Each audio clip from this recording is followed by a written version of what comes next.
For example మనం జొమాటోలోనో స్విగ్గీలోనో లేకపోతే ఇన్స్టామార్ట్లోనో లేకపోతే ఇంకో దాంట్లోనో ఏదైనా ప్రోడక్ట్ చేస్తే ఇమీడియట్ సేవ్ అవుతుంది, దాన్ని కార్ట్లో మూవ్ చేస్తే కార్ట్లకు పోతుంది. మనకు ఆ విజిబిలిటీ మంచిగా ఉంటేనే మనం కూడా ఈజీ చేస్తాం కదా. ఆ మొత్తం చేసేటువంటిది రన్ చేసేటువంటిది ఎవరంటే ఈ ఫుల్ స్టాక్ డెవలపరే అన్నటువంటిది. ఇక 2025లో 8 లక్షల మంది ఫుల్ స్టాక్ జాబ్స్ ఉన్నాయని ఇండీడ్ రిపోర్ట్ చెప్తుంది.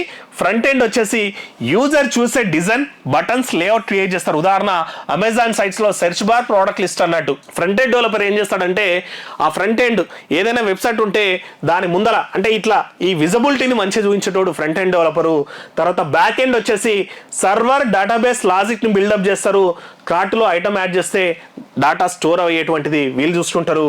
ఇక API development front end back end connect చేయడానికి అంటే ఫర్ ఎగ్జాంపుల్ ఏపీఐస్ ఏం చేస్తాయంటే అవి ప్లగిన్స్ లాగా అన్నట్టు. అవి ఏంటంటే ఏపీఐస్ అంటే ప్లగిన్స్ లాగా. వాళ్ళు ఏం చేస్తారంటే బ్యాక్ సైడ్ ఉన్నటువంటి డాటాను, బ్యాక్ ఎండ్ అంటే నథింగ్ బట్ నీకు కనిపించినటువంటిది అన్నట్టు. ఫ్రంట్ ఎండ్ అంటే ఏంది? ఫర్ ఎగ్జాంపుల్ ఫ్రంట్ ఎండ్ అంటే ఏంటంటే నీకు కనిపించేది. ఫర్ ఎగ్జాంపుల్ ఏటీఎం మెషిన్కి పోతారు, నీకేం కనిపిస్తుంది ఆడ? ఏటీఎం మెషిన్ మాత్రమే కనిపిస్తుంది. ఈడ ఏటీఎం మెషిన్ మాత్రమే కనిపిస్తుంది. తర్వాత నీకు యూఐ ఉంటుంది, పిన్ కొట్టు, నీ అకౌంట్ నెంబర్ కొట్టు, ఇవి మాత్రమే కనిపిస్తాయి. కానీ లోపల అది మిషన్ ఏం చేస్తుందో నీకు తెలియదు కదా.